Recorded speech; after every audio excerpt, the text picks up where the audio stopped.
Merci Seigneur. Alors, on va régler tout ça. Gloire à Dieu. Merci Seigneur. Merci Jésus. Gloire au Seigneur. Amen. Amen. Gloire à Dieu, gloire à Dieu, gloire à Dieu. Amen. Alors, nous allons prendre notre étude d'aujourd'hui. Alors, l'étude d'aujourd'hui sera basée sur le calendrier. Parce qu'aujourd'hui, on change de calendrier. Et là, j'en ai pas. Je ne sais pas si tu as un calendrier de 2021 ou pas. Tu n'en as pas. Non. Non, tu n'as pas reçu le calendrier du. Oui, des éboueurs. Ah, non, mais c'est pas Ah grave. oui. Alléluia. Si. Gloire au Seigneur. Alors, on va essayer de voir le calendrier de Dieu, le vrai calendrier. Amen. On va essayer de comprendre pourquoi les choses, le calendrier selon la Bible, selon la Torah, n'est pas la même que nous avons chez nous, en France, et dans la plupart des pays. Alors on va essayer de comprendre qu'est-ce qui s'est passé. Est-ce que c'est Dieu qui a voulu mettre fin à tout cela? Alléluia. Nous allons voir ça. Alors, Jade, prends ton micro. J'ai quelques questions. Ton micro, s'il te plaît. J'ai quelques questions à poser. Alors, quand commence et finit l'année? Je pose à Jade cette question à répondre. Tourne-toi vers la caméra avec quand commence et finit l'année. Dis ce que tu connais. C'est pas un piège. Hein. Tu dis ce que tu connais. Au printemps, Oui. le 21 mars. Bon. Déjà, c'est au printemps. Parce que ça peut changer. Ça peut être le 20, ça peut être le 21, ça peut être... Alléluia. Et beaucoup de gens auront dit en janvier. Beaucoup de gens auront dit c'était hier. Hein, on est le 2 aujourd'hui. Oui. Beaucoup de gens auront dit c'était hier. Mais sachez que l'année n'est pas encore finie. Alléluia. L'année n'est pas encore finie.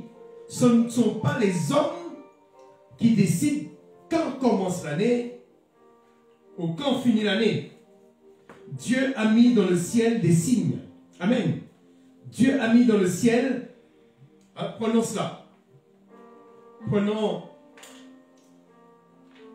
Genèse. Prends sous cette Bible. Moi, Genèse 1er, sous cette Bible. Le semeur. Le premier chapitre de la Genèse de la Bible.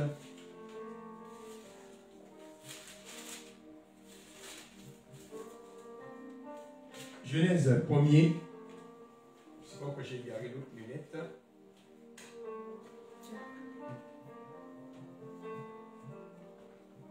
Alors, on peut lire Genèse 1er. Alors, à partir du verset...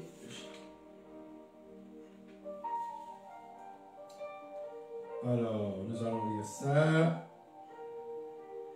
Verset 10. Non, 16, je veux dire.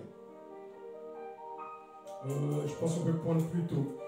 On va prendre à partir du verset 14 jusqu'à 19.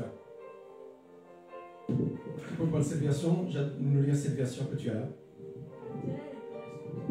Non, mais celle-là. Le semeur, Jacques va lire le semeur. 14 à combien? Alors, je lis à partir du verset 14 jusqu'à 19. Dieu dit encore qu'il y ait des lumières dans le ciel pour séparer le jour de la nuit, qu'elles servent à déterminer les fêtes ainsi que les jours et les années du calendrier, et que du haut du ciel elles éclairent la terre. Et cela se réalisa. Dieu fit ainsi les deux principales sources de lumière, la grande le soleil pour présider au jour et la petite, la lune pour présider à la nuit. Et il ajouta les étoiles. On lit jusqu'au verset 19. Il les plaça dans le ciel pour éclairer la terre, pour présider au jour et à la nuit, et pour séparer la lumière de l'obscurité. Dieu constata que c'était une bonne chose. Amen. On continue, verset 19. Le soir vint, puis le matin ce fut la 4e journée. Amen. Alors, il est dit que Dieu... Alors, il est dit, verset 14, que Dieu dit qu'il y ait des luminaires dans la voûte céleste pour premièrement séparer le jour de la nuit. C'est-à-dire, nous avons le soleil. C'est le soleil qui nous fait savoir quand c'est le jour et quand c'est la nuit. Amen. Quand le soleil se lève, c'est le jour. Quand il se couche, c'est la nuit. Ce n'est pas l'homme qui décide quand commence le jour et quand finit le jour. Quand commence la nuit et quand finit la nuit. Amen.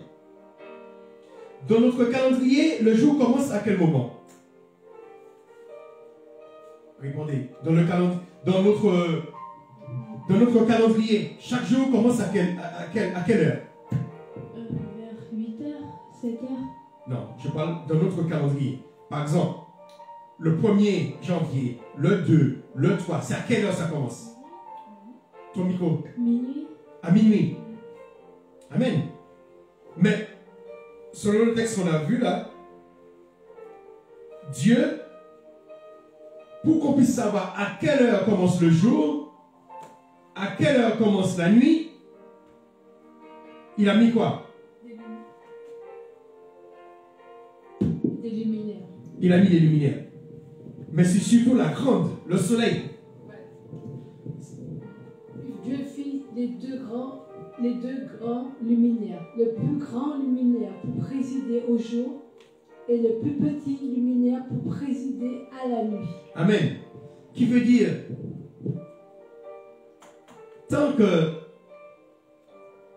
le soleil brille, ah ben on aura du mal à voir les étoiles, on aura du mal à voir la lune qui brille. Amen. Mais c'est le soleil qui donne le là. C'est le soleil qui note à quel moment commence le jour et à quel moment elle se finit. Amen. Qui veut dire, ce n'est pas notre montre, ce n'est pas notre pendule qui dit quand commence le jour et quand finit le jour. Amen. Dieu a mis le soleil pour nous dire quand commence le jour et quand commence la nuit. Amen. Amen. Amen. Alors,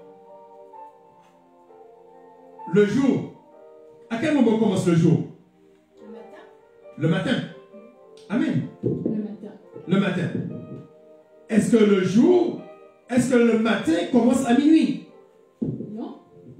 Et pourquoi nous disons 1h du matin, 2h du matin, 3h du matin, 4h du matin, 5h du matin, 6h du matin? Et pourtant, le soleil n'est pas encore levé. Qui veut dire il y a une erreur. Il y a une erreur quelque part. Amen. On ne peut pas être en pleine nuit et parler du matin. Hein? Puisqu'il est dit, il y a eu un matin, il y a eu un soir, il y a eu un matin. Amen. On ne peut pas être le soir et être le matin en même temps. À 1h du matin, est-ce qu'on est encore le soir? Oui. On ne peut pas être à 1h du matin le soir et dire qu'on est le matin. Même des fois, ça nous trompe parce qu'on dit les 1h du matin et 2h du matin, 3h du matin. Et puis, on a encore la nuit, mais on dit demain matin, pourtant on est déjà à 1h du matin. Hein. Sur notre calendrier, on a déjà changé de date. Hein. On dit demain matin, je dois me réveiller tôt. Et pourtant, on est déjà le matin, ou on est déjà dans les prochaines 24 heures. Qui veut dire qu'il y a une erreur. Qui veut dire que le jour ne commence pas à minuit. C'est-à-dire qu'il y a deux types de jours. Il y a le jour, la journée, ça commence au lever du soleil. Mais les 24 heures sur notre montre ne devaient pas commencer au milieu de la nuit. À minuit, non. 0 heure ne devait pas être à minuit. Minuit, ça veut dire milieu de la nuit. 0 heure devait être au coucher du soleil. Amen. Et comme ça, comme si 0 heure était au coucher du soleil, lorsqu'il est 1h du matin, on n'aurait pas besoin de dire demain matin. Hein? On aurait dit tout à l'heure, hein? On aurait dit ce matin, mais lorsqu'on allait parler de ce matin à 1h du matin, on va parler prochainement. Ce matin, le matin qui fait partie de notre nuit. C'est-à-dire qu'on allait parler au futur, qu'on dit ce matin. Par exemple, il fait jour, on dit ce soir. Ça veut dire que c'est le soir qui suit. Mais normalement, on ne devait pas dire ce soir. Parce que ce soir-là, nous sommes le sabbat. Le soir du sabbat, ce n'est pas le soir qui va suivre. Mais c'était le soir que nous venons de quitter. Quand dans la journée nous disons ce soir, en journée, ça veut dire, ça devait être le passé.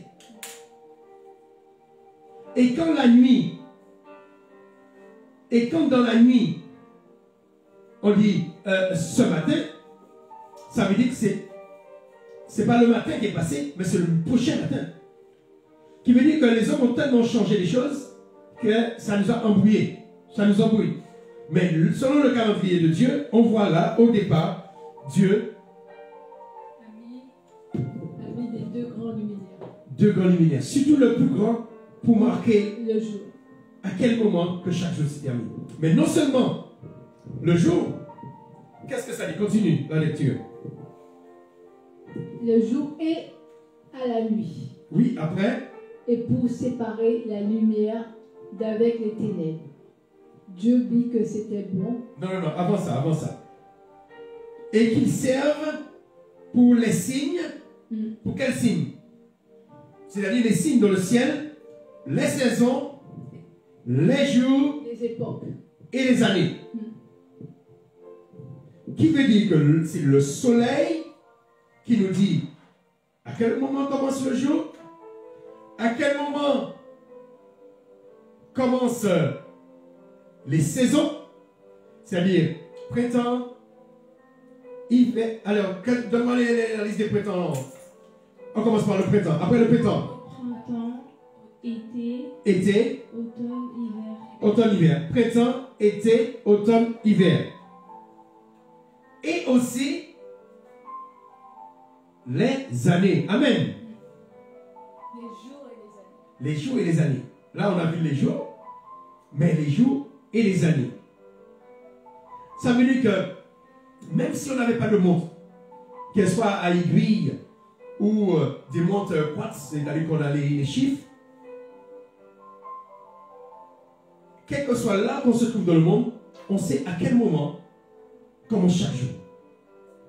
Et on sait aussi à quel moment commence chaque saison. Il faut essayer de comprendre qu'aujourd'hui, nous avons des appareils. On peut prévenir quand commencera l'été, quand commencera le printemps, quand commencera l'été, quand commencera l'automne et quand commencera l'hiver. Mais à l'époque, eux, ils avaient que les astres célestes pour se repérer.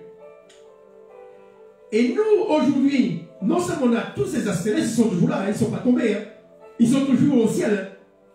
Nous, aujourd'hui, nous avons la possibilité de connaître exactement la position des astres, pour connaître les saisons, pour connaître les jours. On peut même les prévenir parce qu'ils vont toujours à la même vitesse. Connaître les saisons, les jours, les années. Nous ne suivons plus les astres. Nous ne suivons plus les astres. Et pourtant, nous avons des appareils qui confirment ce que les astres disent. Et le plus malheureux de tout ça, ce n'est pas les scientifiques qui ont changé ça. Ce n'est pas la science qui a décidé de ne plus suivre les étoiles, ne plus suivre le soleil. Ce sont les religieux. Ça a commencé par les rabbins, les pharisiens. Après, ça a continué avec l'église des chrétiens en 325 au concile de Nicée. Ils se sont détachés complètement du calendrier de Dieu. Mais il y a quelque chose qui est toujours dans notre langage. Lorsqu'on parle d'une nouvelle année, on dit toujours un nouveau printemps. On ne dit jamais un nouveau hiver. Lorsque tu as 10 ans, Jade est née en hiver, elle a 14 ans, on dit, pourtant on peut dire parce qu'elle est née tout près de l'hiver, en automne. Hein. Non, oui, en hiver tu es née, oui en hiver. Le 20, ouais. Sûrement tu es née le jour que l'hiver commençait. On ne dit jamais qu'elle a 14 hivers. On dit toujours, même si son 14e printemps, c'est bientôt, on dit toujours 14 printemps. Et on regarde le président de la République, Emmanuel Macron, lorsqu'il parlait de cette épidémie, et son espérance, c'est vraiment que cette année, une chance, il utilise le mot printemps pour dire un nouvel ère, une nouvelle époque. Alléluia. Qui veut dire, même dans notre éducation, le mot printemps demeure pour annoncer une nouvelle année, pour annoncer une nouvelle époque. Amen. Alléluia. Alors, quand commence l'année? Alors, vous avez dit au printemps, mais il faut voir où que c'est marqué dans la Bible. Alors, prenons Exode 12, versets 1 à 2. Exode 12, versets 1 à 2. Et après, Exode 13, verset 4. Alors, Exode 12. Lis pour moi, s'il te plaît. Vas-y. L'Éternel dit à Abraham, va-t'en de ton pays. Non, Exode, j'ai dit. J'ai dit Exode. Le Seigneur, Exode 12, verset 1 à 2. le Seigneur dit à Moïse et Aaron, en Égypte, ce mois-ci devra marquer pour vous le début de l'année. Ce sera le premier mois. Qu'est-ce qu'il dit? Répète. Ce mois-ci devra marquer pour vous le début de l'année. Ce sera le premier mois. Reprends très fort parce que j'ai pas l'impression d'entendre bien. Ce mois-ci devra marquer pour vous le début de l'année. Ce sera le premier mois. Amen. Et ce mois-là, c'est quel mois? Alors je vous le lis dans ma version parce que je la préfère. La version... cette version, c'est la version... la Bible juive complète. Alors, Exode 13, verset 4.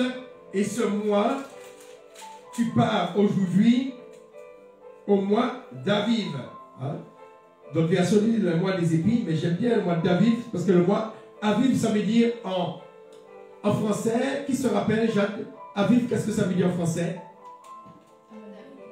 Bon, le mois avril est sorti d'Aviv, mais ça veut dire quoi? Oui, c'est ça. Printemps. Amen. Ça veut dire que vous allez sortir, vous êtes sortis d'Égypte au printemps. Et ce mois-là, chapitre 12, qu'est-ce qu'il est dit? Verset 2, vous commencerez votre année par ce mois. Par ce mois.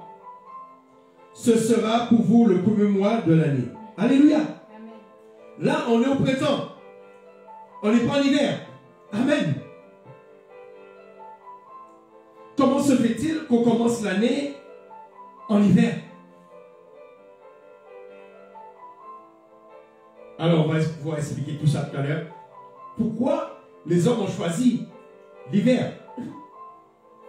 Alors, et le premier mois qu'on fête le nouvel an s'appelle le mois de janvier. Alors, d'où vient le mot janvier? Ouais, c'est janvier. D'où vient le mot janvier? Vas-y. La pas dit que c'était Janus. Janus. C'est un dieu, je sais pas. Voilà. C'est un dieu grec qui s'appelle Janus. Et ce dieu représentait quoi pour les Grecs? Un dieu. Le micro. Un dieu qui représentait deux visages. Oui. Un regarde derrière et un regarde devant. Et ça symbolisait quoi? Cette idole symbolisait quoi? Celui qui regarde derrière symbolisait la fin de l'année. Voilà. Et celle qui regarde devant, c'est l'année qui commence. Alors ce Dieu-là s'appelait le Dieu du commencement et de la fin. Qui veut dire que nous avons abandonné l'ordre que Dieu a donné à Moïse dans Exode 12 pour mettre en premier mois le nom d'un Dieu étranger. Janus n'est pas un Dieu chrétien. Il y a un seul Dieu. Comment dans un calendrier chrétien on met le nom d'un Dieu étranger? Les mêmes qui ont conçu ce calendrier a été conçu par un pape qui s'appelle le pape Grégoire, c'est pourquoi on l'appelle le calendrier grégorien. Comment se fait-il qu'ils aient accepté non seulement de mettre le nom de Dieu étranger, mais de mettre aussi que l'année commence par ce Dieu-là, par le nom de ce Dieu-là.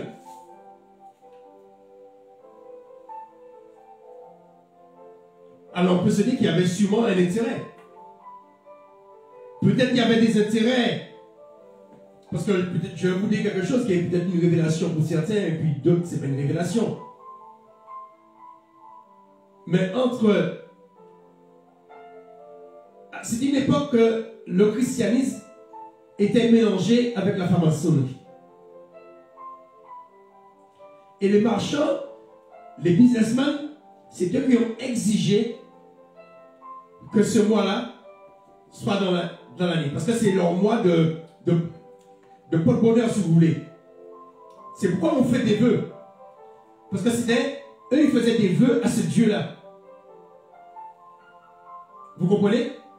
On fait des vœux, et on faisait des vœux à ce Dieu-là, parce que c'est le Dieu du commencement et de la fin.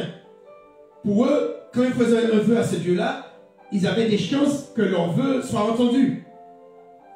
Mais nous qui sommes chrétiens, nous qui sommes croyants, nous croyons en un Dieu unique. Est-ce que nous devons faire des vœux à ce Dieu? Est-ce que nous devons faire des vœux à Janus? La question, est-ce qu'on doit faire des vœux à Janus? Je pose la question. Non. Non. Et la tradition a continué. La tradition des vœux. Mais bon, par ignorance, on ne savait pas, on ne sait pas. Mais là, je vous le dis, c'était un Dieu qu'on faisait des vœux. C'était le Dieu du commencement et de la fin. Alors, on a abandonné le premier jour de l'année que Dieu a fixé. Et pourtant, nous avons des appareils qui peuvent mesurer, qui peuvent voir dans les étoiles. Auparavant, lorsqu'il y avait les nuages, on ne peut pas voir les étoiles. On ne peut pas voir les astres. Mais nous, avec les appareils que nous avons aujourd'hui, avec les télescopes, avec tous les radars, on peut non seulement voir en temps réel l'emplacement. Dernièrement, on a vu l'emplacement. Il y avait le jour du premier jour d'hiver, du solstice d'hiver. Il y avait, la Terre était alignée avec deux autres planètes. Avec les deux plus grandes planètes, Saturne et Jupiter. On a les appareils, on peut le voir. Qui veut dire aujourd'hui, on a les appareils pour fixer réellement exactement à quelle heure l'année commence, à quelle heure elle finit, à quelle heure le jour commence, à quelle heure le jour finit, à quelle heure les saisons commencent, à quelle heure on passe à une autre saison. Et on a abandonné cela pour suivre le diktat des religieux. Mais ce n'est pas que les chrétiens qui ont abandonné qui ont abandonné le calendrier de l'Éternel, qui ont abandonné les temps fixés par l'Éternel. Amen. Alors, on a vu, là, premièrement, quand commence l'année, quand finit l'année, c'est au mois d'Aviv. Amen. Alors, pour nous les chrétiens, disons, dans le monde entier, c'est au mois de janvier. Mais vous allez voir que dans le calendrier hébraïque, ils ont bien la Pâque au printemps, mais ils commencent l'année au 7e mois de l'année que Dieu leur a donné. Ils appellent ça la tête de l'année. C'est-à-dire le jour de la fête des trompettes. Et là, c'est une erreur.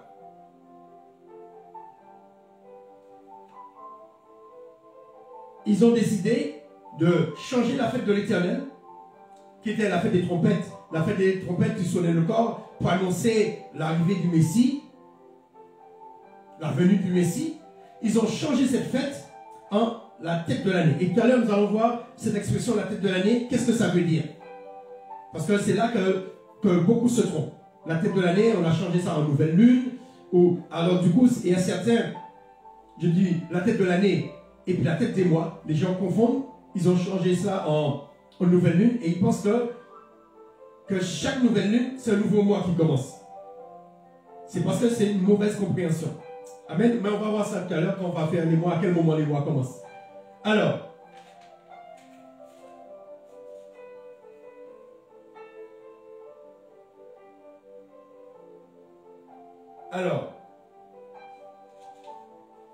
je vous l'ai dit que Yeshua, le Messie, il n'est pas venu pour changer le calendrier, ni les fêtes. Hein. Amen. Alors, dans Genèse, nous avons vu que le soleil est là aussi pour marquer le début des saisons.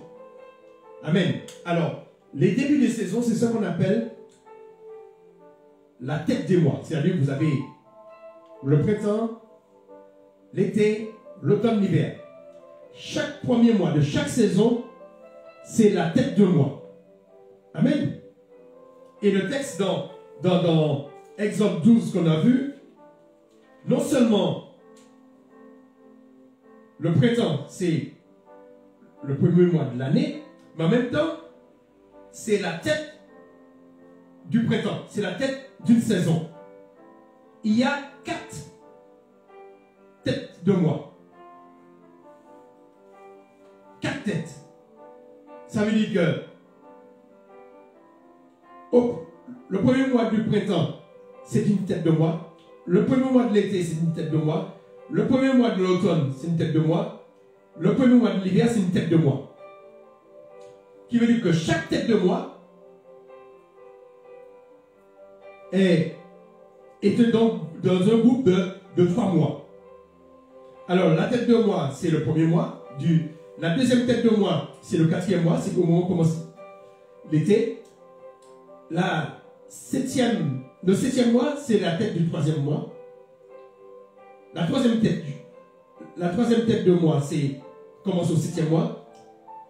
La 4e tête de mois pour l'année, c'est le 10e mois.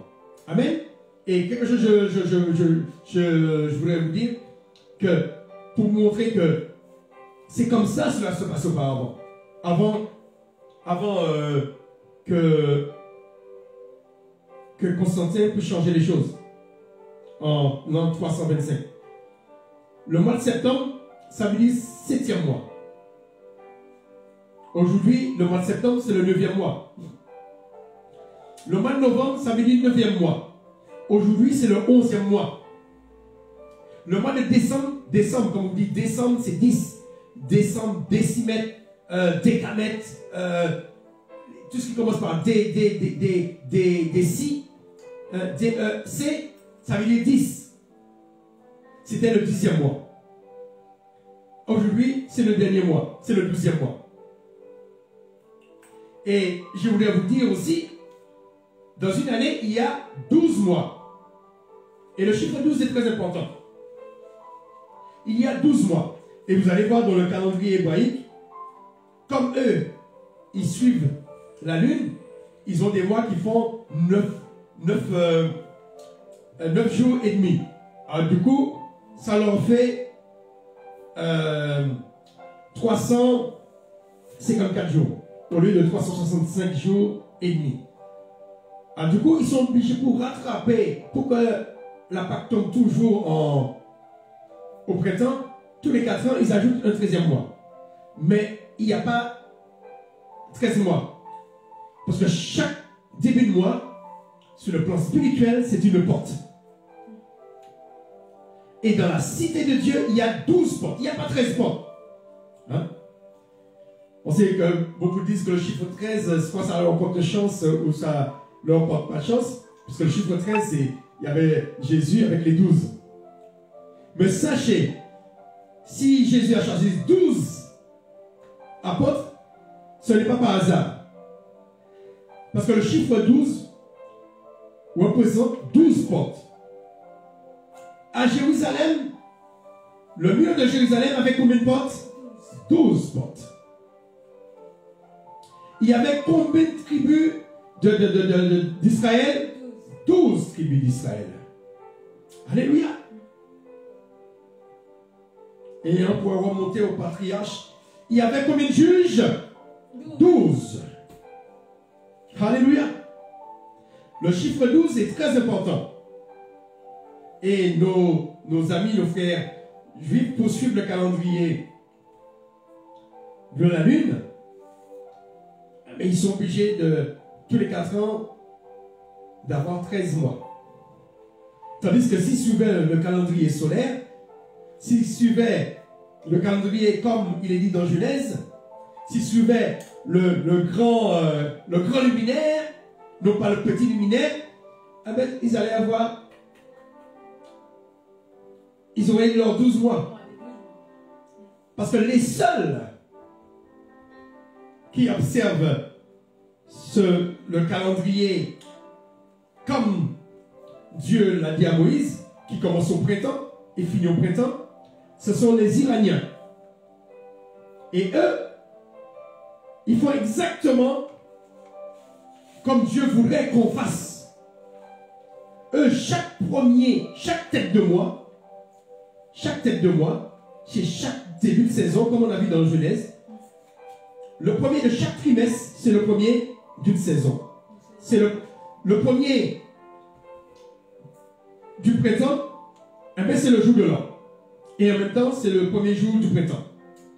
Le premier jour de l'été, c'est le premier jour du 4e mois.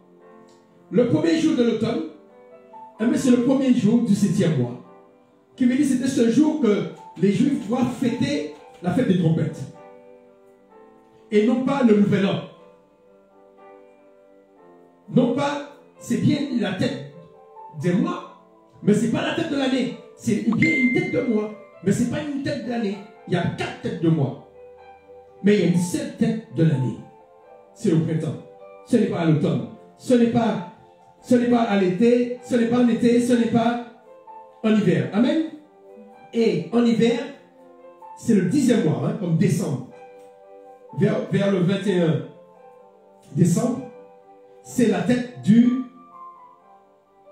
c'est la 4e tête. Amen. Et ça se trouve au 10e mois. Alléluia. Alors, la tête des mois, il y en a 4. Mais il y a 12 mois. Qui veut dire qu'ils sont des groupes, 4 groupes de 3. Amen. Mais ce qui est important à savoir, chaque saison n'a pas le même nombre de jours. Ils ont le même nombre de mois. Ils sont divisés en 3 mois. Mais ils n'ont pas le même nombre de jours. Le savez-vous? On pourrait dire on pourrait penser, comme il y a 3 mois chaque saison, que c'est égaux. Non. Dieu a fait son truc d'une manière, c'est comme ça. Alors, je vais vous le donner comme ça, vous pouvez noter. Le printemps a 93 jours. Amen. L'été, c'est l'été qui a le plus de jours. L'été a 94 jours. Amen. Alors, l'automne et l'hiver, ils ont le même nombre de jours. Ils ont 89 jours. Vous imaginez, ils ont par rapport à l'automne, ils ont 5 jours de moins que l'automne. Et 4 jours de moins que non. L'automne et le printemps et l'hiver a 4 jours de moins que l'été. Voilà. L'été a 94 jours. Et ils ont 4 jours de moins. Alors, je répète. L'automne et l'hiver a 5 jours de moins que l'été. Et l'automne et l'hiver, ils ont 4 jours de moins que le printemps. Amen. Alors, c'est l'été qui a le plus de nombre de jours, 94. Après, il y a le printemps qui a 93. Et l'automne et l'hiver, ils ont 89 jours. Mais, comme nous avons 365 jours et 5 heures et 46 minutes, alors tous les 4 ans, on devrait ajouter un jour, non pas en décembre, non pas en février, mais on devrait ajouter un jour à l'automne, 90 jours. Amen. Alléluia. Qui voudrait dire, alors la deuxième chose, pourquoi le printemps a 93 jours? Normalement, lorsqu'on regarde notre calendrier,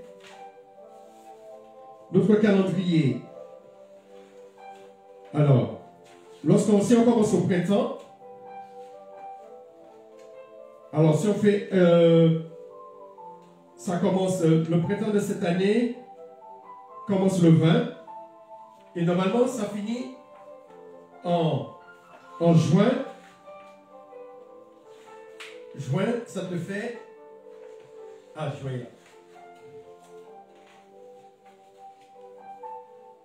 Juin est là. Alors, juin, ça finit le 20, qui veut dire qu'il y a 93 jours. Mais c'est 93 jours, lorsqu'on se sépare en 3, qui veut dire, au printemps, normalement, tous les mois, les 3 premiers mois, les 3 mois du printemps devraient avoir 31 jours. Pour que le 4e mois commence le premier jour de l'été, il faut que, normalement, le vrai calendrier, les 3 premiers mois devraient avoir 31 jours. Amen. Alors, en été, il y a un jour de moins en été, qui voudrait dire, en été, il faudrait 2 jours, 2 mois, du moins, à 30 jours. Non, 2 mois à 31 jours. Amen. Et 1 mois à 32 jours. Et ça n'existe pas. Des mois à 32 jours. Mais si on veut commencer le printemps, le premier jour du printemps, et finir le dernier jour. Non, si on veut commencer l'automne, non, l'été, le premier jour de l'été, par exemple, qui est le 20 cette année, comme ça je vais vous dire, cette année, le premier jour de l'été sera le 21, et le dernier jour de l'été sera le 21, ça fait 94 jours. Et pour séparer ces 94, il devrait avoir 2 mois à 31 jours et le dernier mois à 32 jours. Qui veut dire du printemps, pendant 6 mois, du printemps jusqu'à la fin de l'été, du début du printemps jusqu'à la fin de l'été, on devrait avoir 7 mois à 31 jours et le dernier mois, avant l'automne, 32 jours. Amen? C'est bon? Par contre, l'automne et l'hiver, il y a moins de jours. L'automne et l'hiver, en général, c'est environ 89 jours. Et tous les 4 ans, en automne, on devrait ajouter à l'automne 90 jours. Qui veut dire, normalement, l'automne devait être des mois, comment dire, l'automne, normalement on devait avoir 2 mois à 30 jours en automne, et puis le dernier mois, par exemple le 10e mois, c'est-à-dire le 7e mois,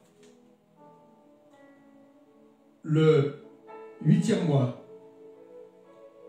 le 9e mois, le 9e mois, eh ben, on pouvait avoir 29 jours. Et tous les 4 ans, le 9e mois ferait 30 jours. Amen. Et l'hiver, pareil, 2 mois, 30 jours, le 10e mois, le 11e mois, et le dernier mois, 29 jours. Amen. Qui veut dire que le mois de février, qu'on change 28 jours, 29 jours, normalement, ça devait faire toujours 29 jours. Mais c'est parce que, lorsqu'ils ont conçu notre calendrier, le mois de juillet, alors est-ce que vous savez qu'est-ce que ça signifie? D'où vient le nom juillet? Jade, toi qui es à l'école. Pourquoi on appelle le mois de juillet? C'est pour, tout à l'heure on a vu janvier, c'est pour le dieu Janus. Juillet, c'est pour se rappeler de qui? En souvenir de qui? Micro? Un dieu. Quoi? Un dieu. Un dieu. Non, c'est pas un dieu. C'est un empereur. Ah, Juillet, c'est pour se rappeler de Jules César. Alors, comme le calendrier que nous avons, grégorien, c'est son origine est le calendrier de l'empereur romain Jules César. Du coup, on appelle, pour se souvenir du calendrier de Jules César, on donne le mois de juillet. Alors, on a dit Jules César, comme lui, il avait construit un calendrier, alors on va lui donner 31 jours. D'accord? Alors, mais après, il y a après juillet, c'est quel mois? Août. Ça vient de quoi? Ça vient du nom Auguste. Et comme c'est Auguste qui avait aidé Jules César à mettre en place le calendrier, parce que Jules César il est mort, on n'a pas eu le temps de mettre son calendrier en place. Mais c'est Auguste qui a mis le calendrier de Jules César en place. On a dit, eh bien, il faut rendre hommage à Auguste. Eh bien, on va lui donner 31 jours. Mais il faut prendre 31 jours parce que l'année a 365 jours et des fois 366 jours. Du coup, ils ont dit, eh bien, ils vont l'enlever à février. Hein, février, je ne sais pas de quelle origine. Février n'a rien à dire. Ils l'ont enlevé de février.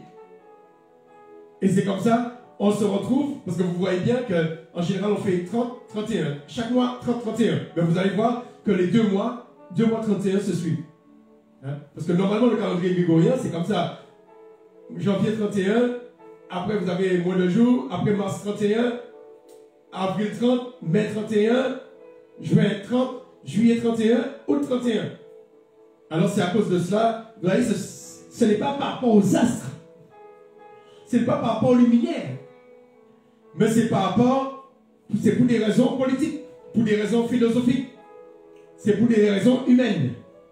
Mais est-ce que c'est l'homme qui devait suivre le calendrier de Dieu, ou c'est l'homme qui doit dicter à Dieu le calendrier?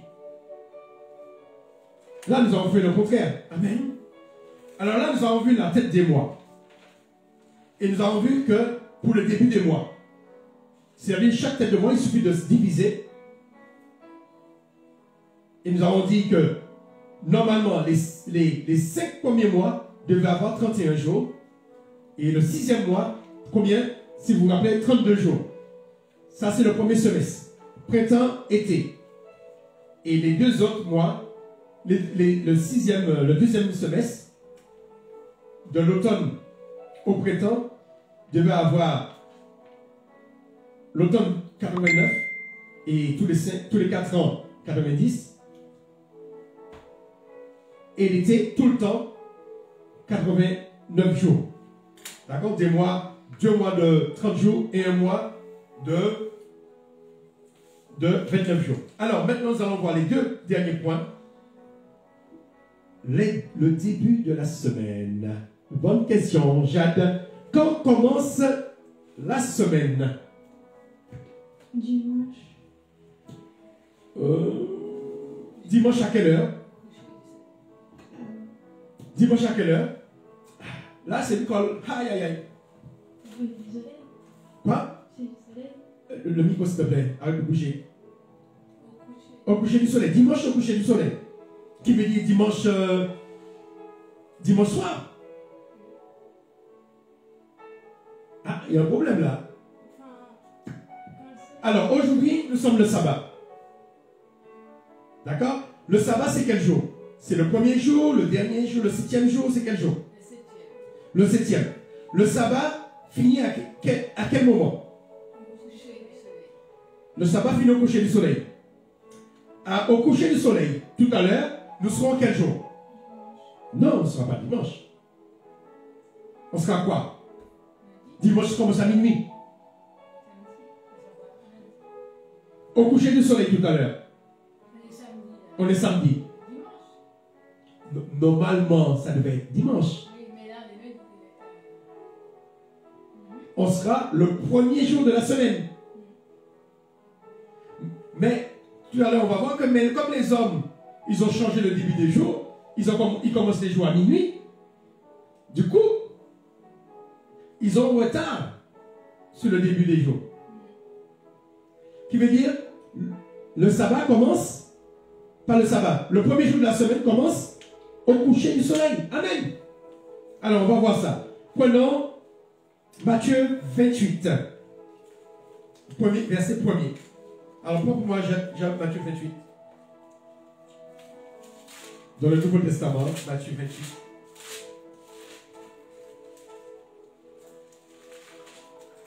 Alors, là, nous avons vu le début des années, le début des saisons. Hein, c'est la tête des mois. C'est les débuts des saisons.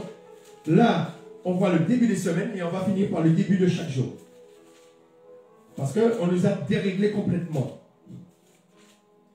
Matthieu 28, verset 1er. Alors, le temps de... C'est bon qui a trouvé? Vas-y. Après le sabbat, à l'aube du premier jour de la semaine, Marie de Magdala et l'autre Marie allaient voir le sépulcre. Et voici, il y eut un grand tremblement de terre. Car un ange du Seigneur descendit du ciel, vient rouler la pierre et s'assit dessus. Amen. Jusqu'à quand? Non, juste le verset 1er. On reprend le verset 1er. Le verset 28. Le chapitre 28, verset 1er seulement. Après le sabbat, à l'aube du premier jour de la semaine. Finir le verset 1er. Marie de Magdala et l'autre Marie allaient voir le sépulcre. Amen. Alors, ma version dit, après le sabbat, à l'aurore du premier jour de la semaine, Myriam de Magdala et l'autre Myriam viennent contempler la tombe. Amen. Alors, là, on voit le sabbat. Amen. Et après le sabbat suit le premier jour de la semaine. Le sabbat, c'est le 7e jour.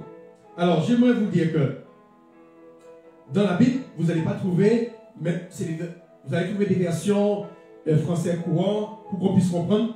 Ils mettent dimanche. Vous allez voir, le premier jour, ils mettent dimanche. Mais à l'époque du Seigneur, les jours n'avaient pas de nom. C'était un seul jour qui avait un nom, c'était le 6e jour. Mais tous les autres jours, c'était des numéros. Premier jour, deuxième jour, troisième jour, quatrième jour, 5e jour, 6e jour. Hein? Lorsque Dieu a créé le monde, on dit le premier jour, il a fait ça. Le deuxième jour, il a fait ça.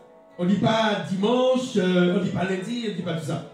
Mais par contre, le 7e jour, c'est le seul jour qui avait un nom. Ça s'appelait comment? Le sabbat. Sabbat. Shabbat.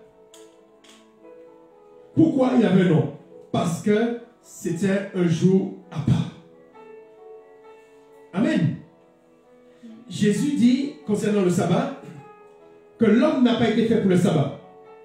Et là, on va essayer de comprendre ça. L'homme n'a pas été fait pour le sabbat, mais le sabbat a été fait pour l'homme. Ça veut dire que l'homme n'a pas été fait pour le 7e jour, mais le 7e jour a été fait pour l'homme. Lorsque Dieu crée l'homme, Dieu crée l'homme le 6e jour. Amen. Lorsque l'homme a été fait, il a été fait le 6e jour. Mais Dieu a créé l'homme pour faire quoi? C'était pour garder le jardin. Amen. Pour garder le jardin pendant combien de jours? Pendant 6 jours. Dieu a créé l'homme, c'est pour garder le jardin. Mais quand Dieu a fini de créer l'homme, c'est à ce moment-là qu'il décide, peut-être qu'il avait l'idée avant, il décide de se reposer. Mais Yeshua nous dit quelque chose. Parce que lorsque Moïse est parti en Égypte, Dieu les a délivrés parce qu'ils travaillaient 7 jours sur 7. Mais pour qu'ils puissent lui rendre un culte. Et on va la une des premières choses que Dieu a instituées comme fête, c'est le sabbat. Une fête chaque semaine, le 7e jour. Et Dieu a bien précisé, demain sera le sabbat. Qui veut dire que Dieu a bien précisé que depuis qu'il a créé Adam, tous les 7 jours, ce jour qui vient là, ce prochain coucher de soleil, commence le 7e jour de la semaine. Qui veut dire, grâce à cette parole que Dieu a donnée à Moïse, et grâce au fait que les Juifs ont suivi cela, même s'ils l'observaient mal, que jusqu'à aujourd'hui, on est dans les temps. Lorsqu'on est le sabbat, c'est vraiment le jour du sabbat. Lorsque le vendredi soir arrive, si on comptait tous les 7 jours, on remontait jusqu'à Adam, jusqu'au premier jour de la création, on est vraiment dans le 7e jour. Parce que depuis Moïse, ils ont toujours observé ça. Depuis la parole de l'Éternel, depuis que l'Éternel a dit demain, vous allez, lorsque Dieu a fait pleuvoir une double portion de la manne, qui veut dire que chaque 6e jour, comment on pouvait savoir que c'était le 6e jour? Parce qu'il y avait une double portion. Et comment on savait que c'était le 6e jour? Parce qu'il n'y avait pas de manne qui tombe. Qui veut dire, celui qui va vous dire, mais tu ne peux pas savoir si on est aujourd'hui, on est le 6e jour, le 7e jour de la semaine. Non.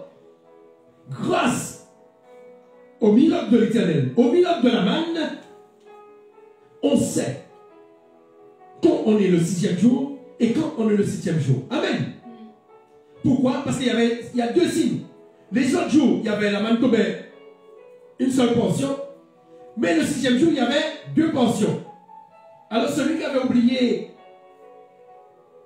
ou celui qui n'a pas de calendrier, il savait dans le désert, il n'y avait pas de calendrier, mais il savait, là on est le 6e jour. Et là on est le 7e jour. Alléluia. Qui veut dire depuis Adam, nous sommes dans un multiple de 7 au niveau des jours. Amen. Et souvent, vous avez, Jésus prend cet exemple, il dit 7 fois 77 fois 7 fois. Alléluia. Qui montre que le chiffre 7 est important. Hein, pour parler du pardon, on a touché ça la semaine dernière, qui veut dire que chaque 7e jour, c'est un jour à part pour Dieu. Le chiffre 7, c'est le chiffre de la perfection. Alléluia. Mais nous allons voir pourquoi les hommes ont changé cela. Est-ce que c'est Christ qui est venu changer cela? Est-ce que Christ est venu changer l'ordre des jours? Parce que dans notre calendrier, le premier jour de la semaine, c'est un lundi. Ce n'est pas un dimanche dans notre calendrier. Le 7e jour, c'est un dimanche. On va voir pourquoi. Pourquoi tout cela? Alléluia. Alors, prenons Actes des Apôtres. Actes des apôtres, le chapitre 20, verset 7. Actes des apôtres. Et des fois, j'aime bien prendre cet exemple pour répondre à Jeanne. Vous savez, tout à l'heure, là, on a dit Jeanne, à quelle heure, quand c'est le premier jour de la semaine, elle a dit c'est le dimanche, mais elle est embrouillée, mais le dimanche à quel moment? Mais qui veut dire que le fait qu'ils ont décalé le début des jours à minuit, qui veut dire que le premier jour de la semaine commence, eh bien ça commence le samedi soir. Par rapport à notre calendrier, ça commence le samedi soir. Alléluia. Qui veut dire que normalement le dimanche devait commencer au coucher du soleil. Amen. Alléluia. Alors prends pour moi s'il te plaît. Actes des apôtres 20. Le chapitre 20, verset 7. Et là, je vais vous reposer la question. Ah, mais Jeanne, oui, c'est bien que tu prennes cette version-là. C'est bien. Cette version-là, c'est bien. L'une va lire sa version, et puis Jeanne va lire sa version. Comme ça donnera une réponse. Actes des apôtres 20, verset 7. Vas-y, Jeanne. Non, lis avant. Et Jeanne lit sa version après. Le premier jour de la semaine, nous étions réunis pour rompre le pain. Paul, qui devait partir le lendemain, s'entretenait avec les disciples et il prolongea son discours jusqu'à minuit. Amen. Continue. Il y avait beaucoup de lampes dans la chambre haute où nous étions assemblés. Or, un jeune homme nommé Eutychus, qui était assis sur la fenêtre, s'endormit profondément pendant le long discours de Paul. Entraîné par le sommeil, il tomba du 3e étage en bas. Attention, ne pas tomber toi. Continue. Et quand on voulut le relever, il était mort. Mais Paul, étant descendu, se pencha sous lui et le prit dans ses bras en disant: Ne vous troublez pas, car son âme est en lui. Quand il fut remonté, il rompit le pain et mangea. Amen. Bon, on va tout le verset 7. Alors, le premier jour de la semaine après le sabbat. Et il est dit, il prolongea son discours, laisse son micro ouvert, jusqu'à minuit. Alors, par rapport à notre calendrier, minuit là, c'est minuit, par rapport à notre calendrier, c'est minuit le samedi soir, ou minuit le dimanche soir, parce que nous avons dit le dimanche c'est le premier jour de la semaine. Minuit tout à l'heure, hein, nous sommes Shabbat là, hein, nous sommes samedi. C'est le samedi soir à minuit ou le dimanche soir à minuit. Quand il parle le premier, vas-y le premier s'il te plaît. Le samedi soir. Ah, on va vérifier avec ta version, qui est la version quoi. Ah, c'est parce que tu l'as lu. Hein? Alors, là c'est selon notre calendrier. La version du français courant. Lis, chapitre 20, verset 7. Le samedi soir, nous sommes réunis pour partager le pain. Paul prend la parole devant les frères et les sœurs chrétiens, puis qu'il doit partir le jour suivant, et continue à parler jusqu'à minuit. Nous sommes réunis dans la pièce qui est en haut de la maison. Là, il y a beaucoup de lampes allumées. Un jeune homme appelé Eutychus. Amen. Mais on voit que qu'il est 24 heures le samedi soir selon notre calendrier. Amen. Lorsqu'il est 24 heures le samedi soir dans le calendrier, eh bien nous sommes minuit. Non pas au 7e jour, mais minuit au premier jour de la semaine. Parce que la nuit a commencé depuis le coucher du soleil. Amen. Mais la nuit,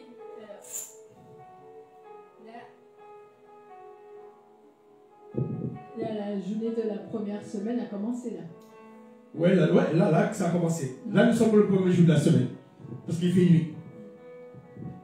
Amen. Du moment que vous ne voyez plus le soleil à l'horizon, vous basculez au lendemain. Vous êtes déjà le lendemain. Là, on est déjà le premier jour de la semaine. Mais si les hommes suivaient le calendrier de Dieu, on serait déjà le premier jour de la semaine. Là, il y a les Juifs qui suivent le calendrier de Dieu les jours de la semaine. Mais normalement, les chrétiens devaient suivre les premiers jours de la semaine pour nous aider. Parce que lorsque tu as lu ta version, tu as pu penser que c'était le dimanche soir. Puisqu'il est dit le premier jour de la semaine à minuit. Et le texte que je vous ai fait lire tout à l'heure là, lorsqu'ils ont été au tombeau, à l'aube, c'était le premier jour de la semaine. Mais Jésus, il est ressuscité le premier jour de la semaine, la nuit. Amen. Qui veut dire, papa, notre calendrier, il est ressuscité après le sabbat, qui veut dire, peut-être c'était le samedi soir. Et sûrement c'était le samedi soir. Parce que lorsqu'ils sont allés au tombeau, il faisait encore nuit. Et le tombeau était comment? Ça veut dire s'il était vide, ça fait un moment qu'il était déjà ressuscité. Ça ne fait pas une minute qu'il était ressuscité.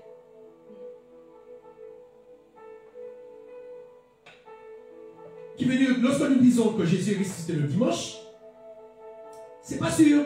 Parce que dimanche commence à minuit. S'il est ressuscité avant minuit, dimanche, ça fait partie du premier jour de la semaine.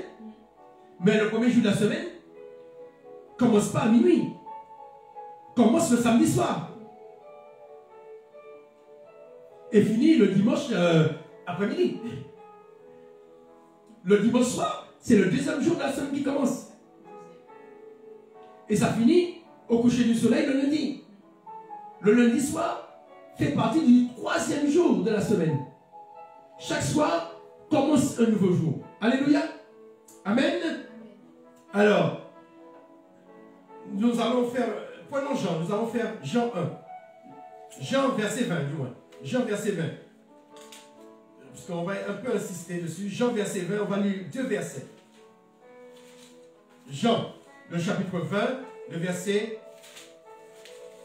toujours sur le début de la semaine et la fin de la semaine. Jean, le chapitre 20, nous allons lire le verset 1er et le verset 19. Alors, qui peut lire? On va relire ça.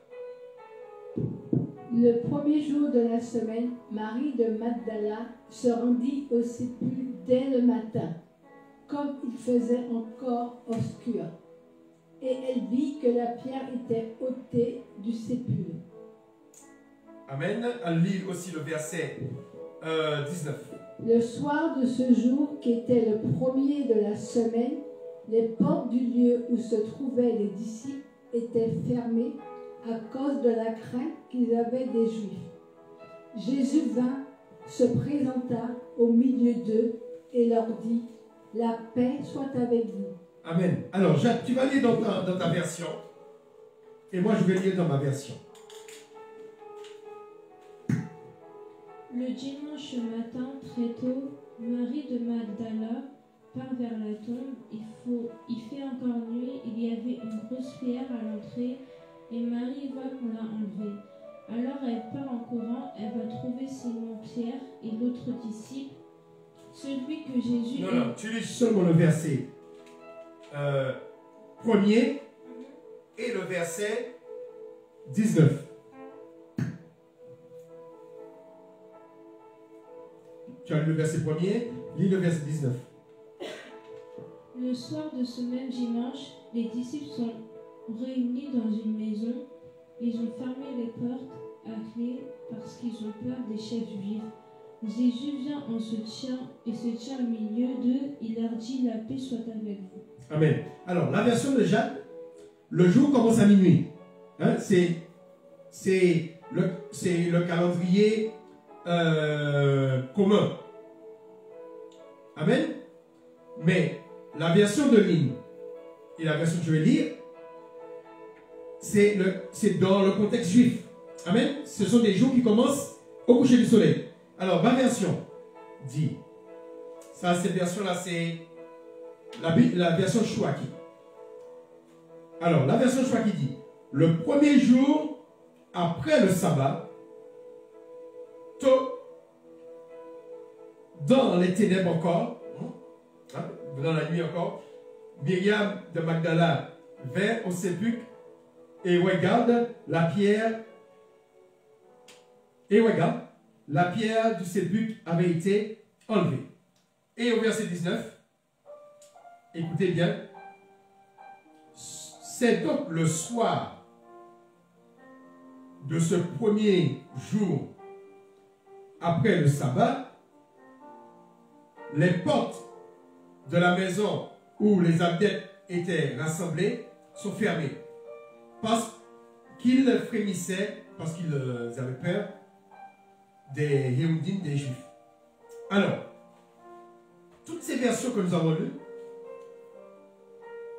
au verset 19, il y a une erreur. On nous dit, au verset 1er, que Yeshua est ressuscité dans la nuit. Amen. C'est-à-dire qu'il est ressuscité dans la nuit de samedi à dimanche. Amen. Et selon le calendrier juif, le jour commence.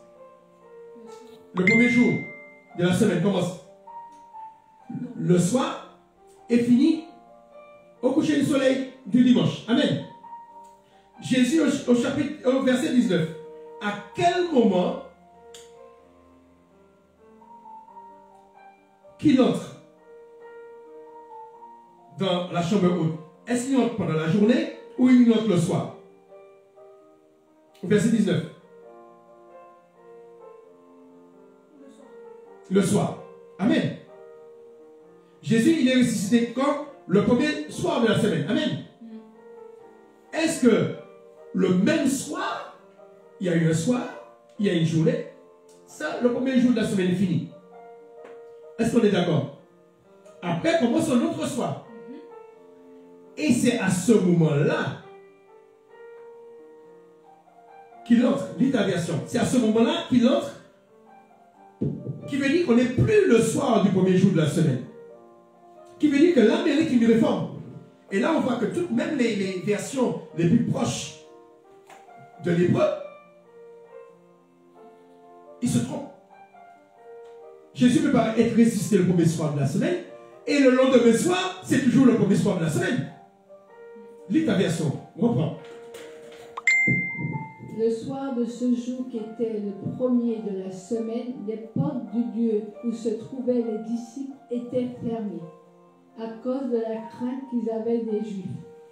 Jésus vint, se présenta au milieu d'eux et leur dit, la paix soit avec vous. Amen.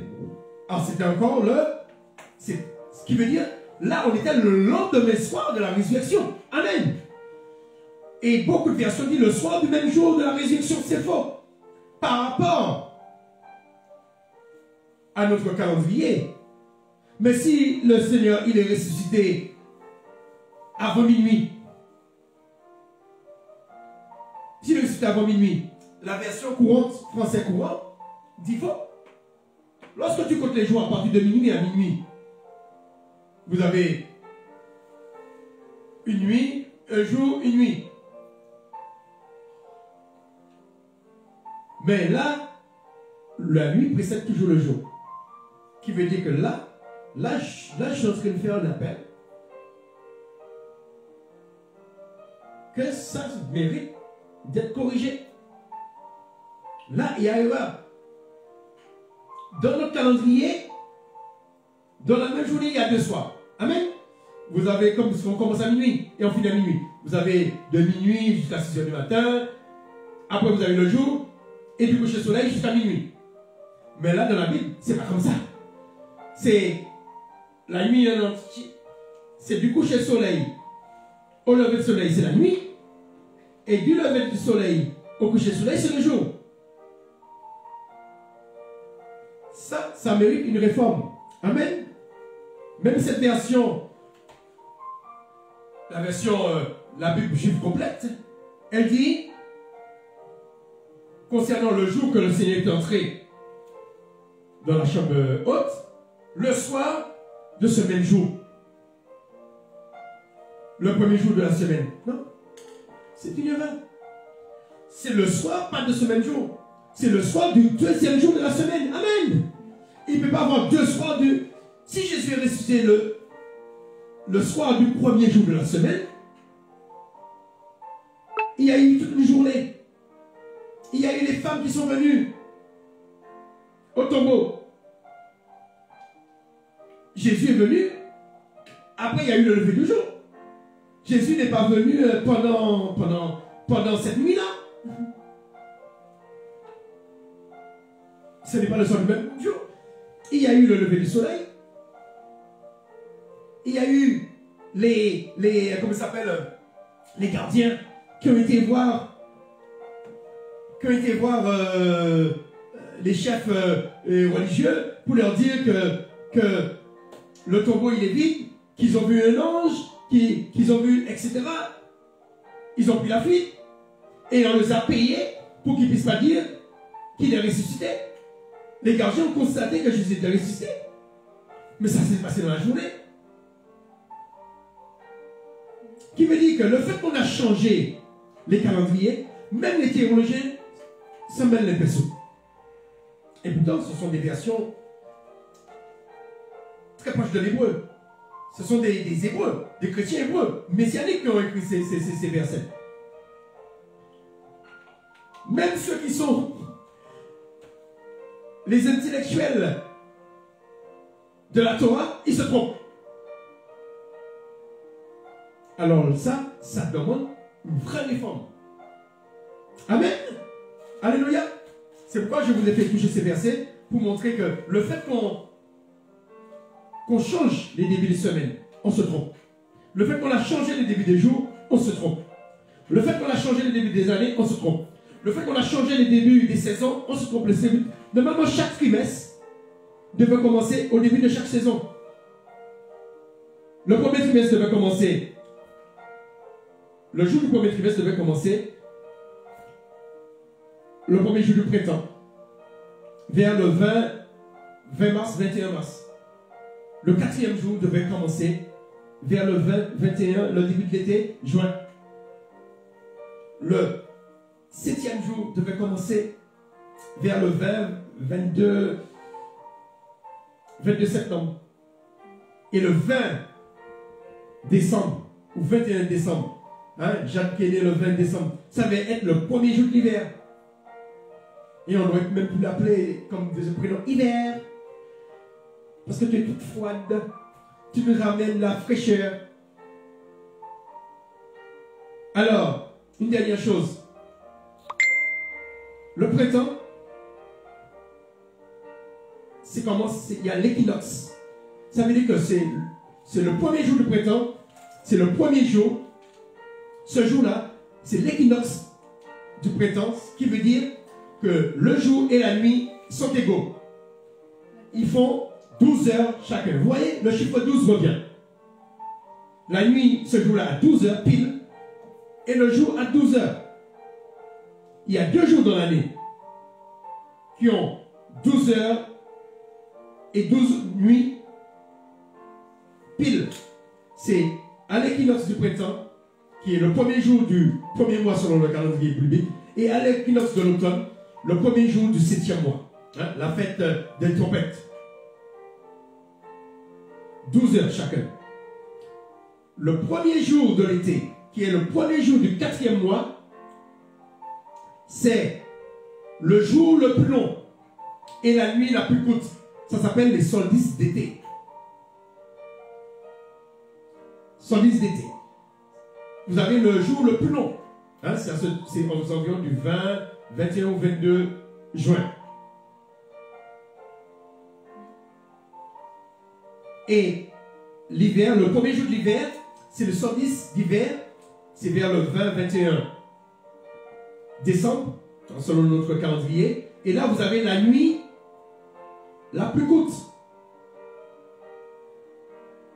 Non, vous avez la nuit la plus longue, excusez. Et le jour le plus court. C'est pourquoi il y a des luminaires. En décembre, vous voyez qu'il y a des guirlandes. Amen. il y a des guirlandes, il y a des luminaires. On met des luminaires partout, les villes. C'est parce que la nuit se fait tôt. Et d'où vient cette tradition? Avant, il n'y avait pas d'électricité. Ah ben, les gens, ils allumaient leur chandelier, leur flambeau, leur bougie. Plutôt.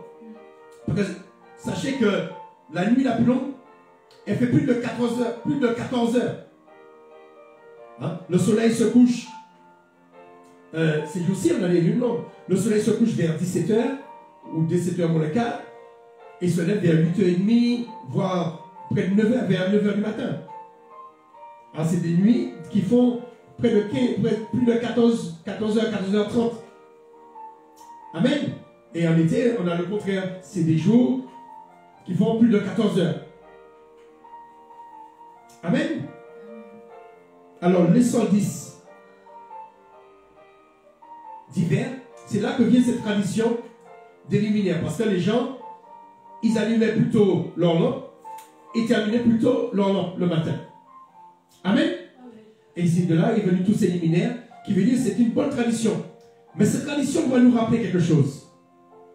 Que Dieu est la lumière. Ça doit nous rappeler aussi la première chose que Dieu a fait, c'est quoi?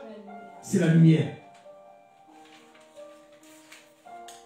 Mais nous, chrétiens, ça doit nous rappeler quelque chose d'autre. Une parole de Yeshua. Qu'est-ce qu'il a dit?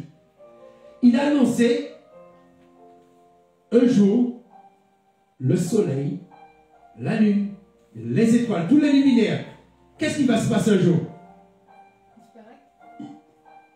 Ils se tourneront en sang, en cendre.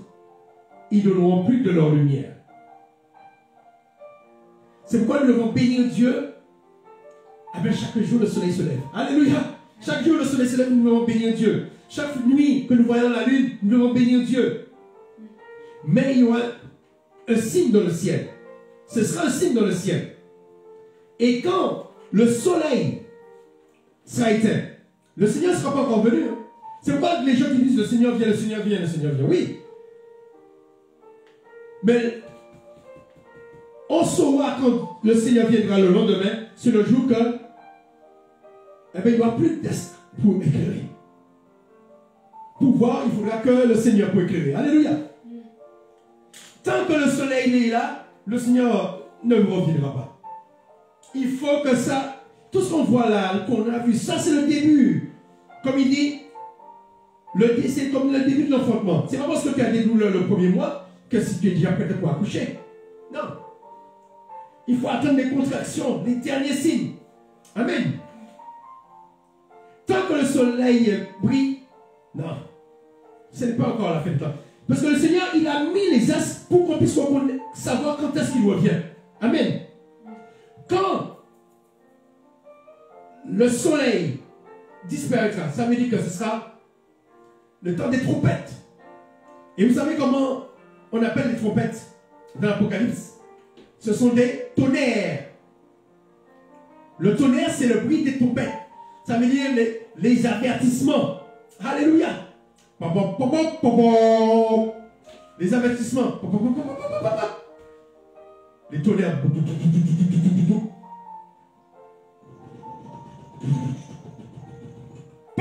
Vous savez, ça fait peur des fois. C'est pourquoi les Israélites, lorsqu'ils entendaient la voix de Dieu comme un tonnerre, ça les faisait peur. Mais qui veut dire que les astres, nous les chrétiens, chaque fois que la période de l'hiver, le fait qu'on allume plus souvent nos lampes, on utilise plus l'électricité, hein, puisque la consommation augmente, non seulement le chauffage pour ceux qui sont en hiver, mais par rapport à la lumière. Les lampadaires sont allumés plus tôt et sont éteints plus tard. Nous, ça doit nous rappeler cette parole de Jésus. Un jour, eh bien, le soleil ne va plus se lever. Imaginons ça. Le soleil ne se lève plus. Jade, imagine. Tu crois ça? Qu'un jour que le soleil ne donnera plus de sa lumière?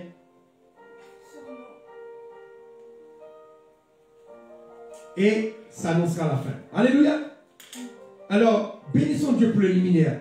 Ne méprisons pas les luminaires. Ne négligeons pas les luminaires.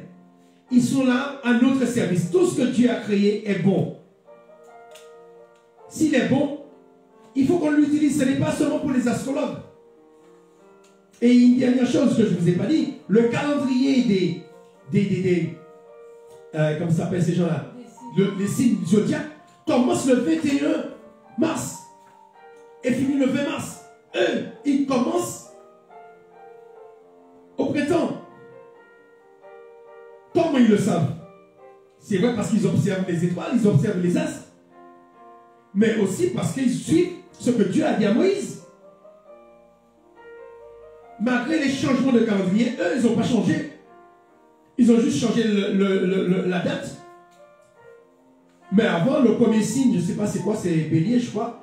Un peu Bélier, c'était le premier jour du printemps. Et le quatrième signe, c'était le premier jour de l'été, etc. Par contre, eux, ils suivent ce que je vous ai dit là. Ils suivent l'équinoxe. Ils suivent le premier jour du solstice. Ils suivent tout ça. Et pourtant, moi, je n'ai pas consulté. Alors, moi, je ne suis pas les signes de zodiaque, je ne suis pas ça. Mais quand j'ai reçu ce calendrier-là, j'ai dit, je vais vérifier s'il y a d'autres personnes qui font comme ça. Quand j'ai vérifié, j'ai vu que mais eux, ils suivent ce calendrier. J'ai dit, mais comment moi, qui n'est pas très intelligent, je n'ai pas le cerveau de ces hommes-là, comment moi, je suis, c'est comme ça, il faut faire. Et quand j'ai vérifié, j'ai vu ceux qui suivent le zodiaque, ils font la même chose.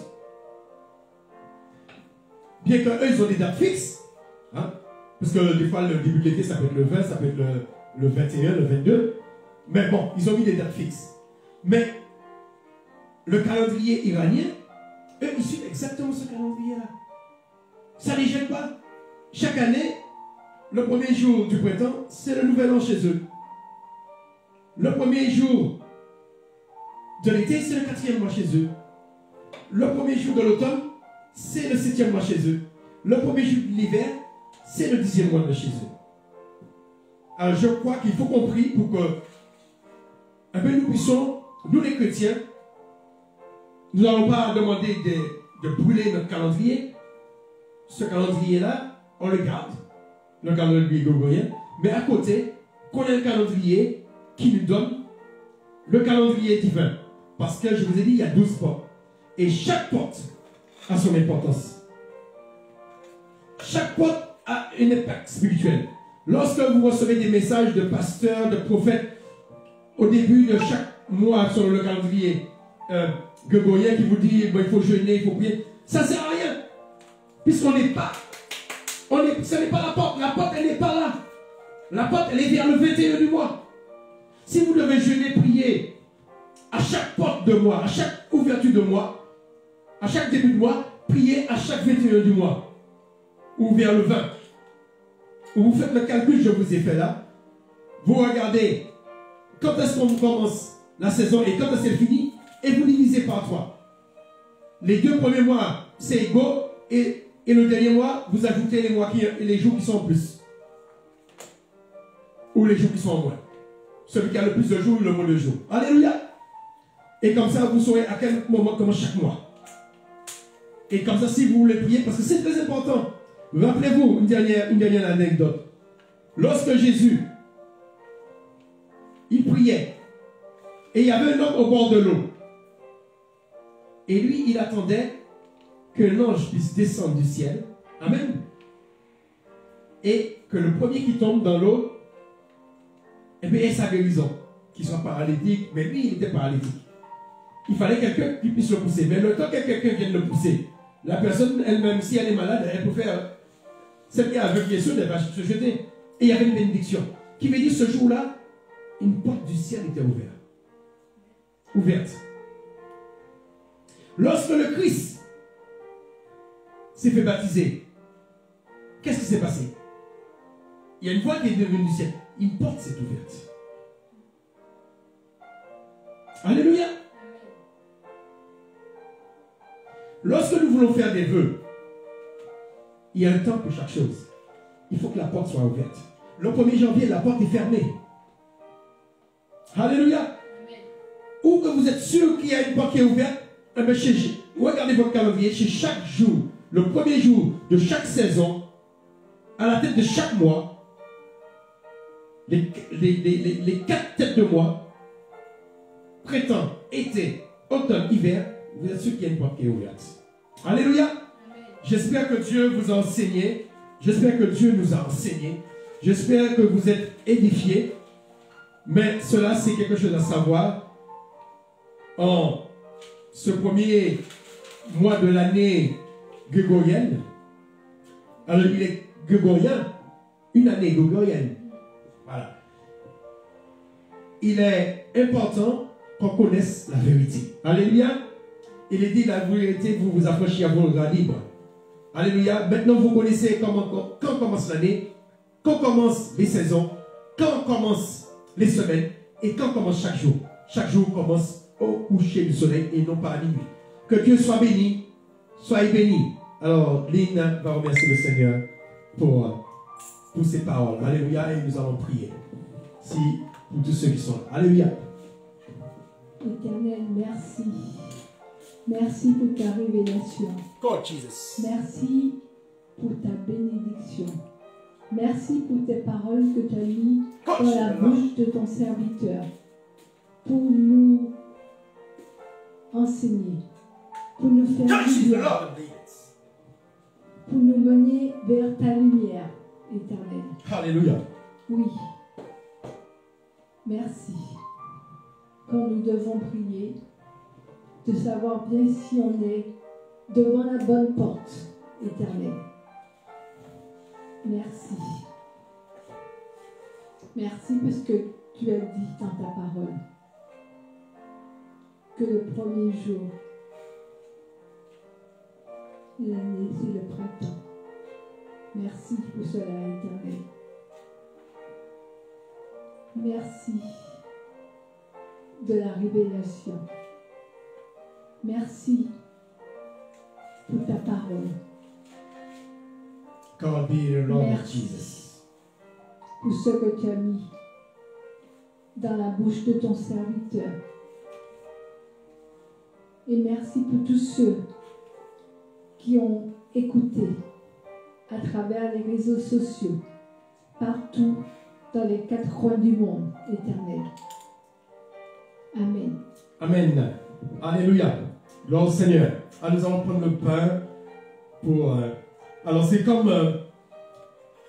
Paul, le chapitre 20 de Actes des Apôtres que nous avons lu tout à l'heure là, lorsqu'il y a eu ce jeune homme qui est tombé. C'était le samedi soir, avant minuit. D'accord? C'était le premier jour de la semaine, mais Jade, elle a triché, puisqu'elle s'était trompée, elle a triché, qui veut dire le samedi soir, c'est le premier jour de la semaine. D'accord? On a l'habitude de dire que c'est le dimanche. Ce n'est pas que le dimanche. C'est le samedi soir et la nuit qui continue jusqu'au dimanche au coucher du soleil. C'est le premier jour de la semaine. Alléluia.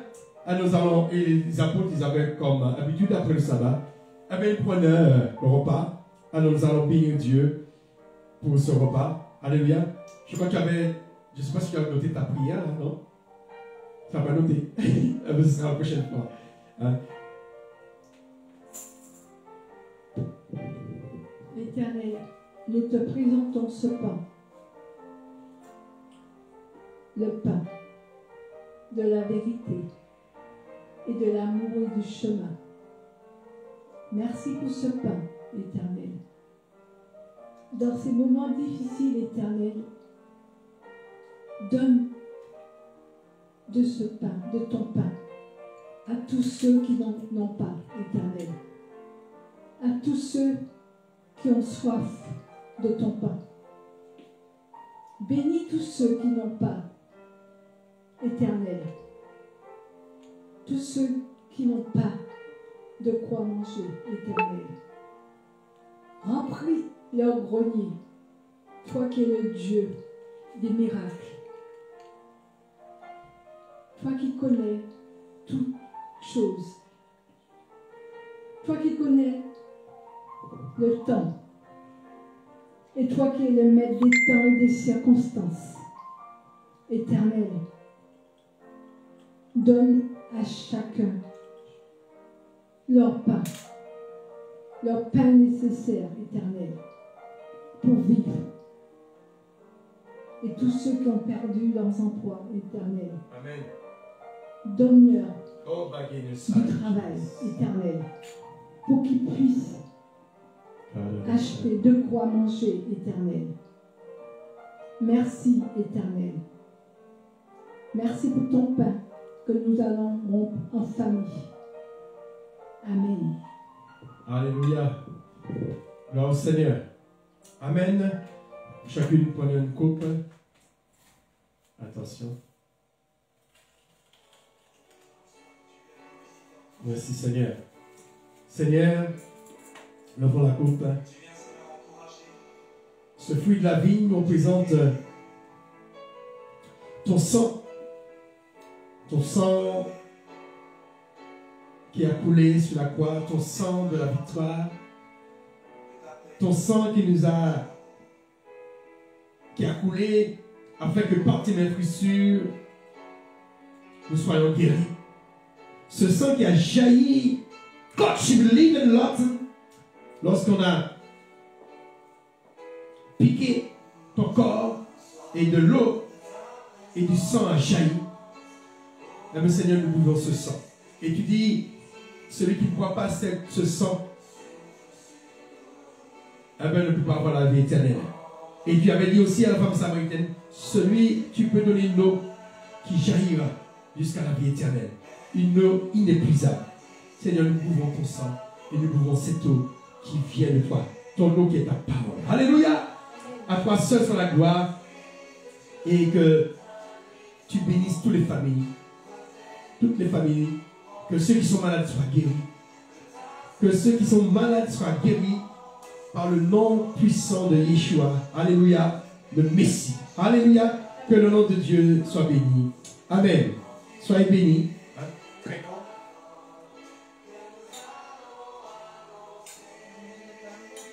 Que Dieu vous bénisse. Amen.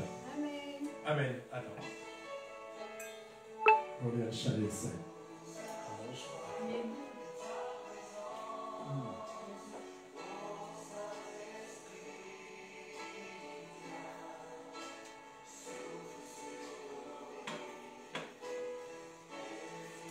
Alléluia. Mais soyez bénis et que Dieu vous bénisse. Amen.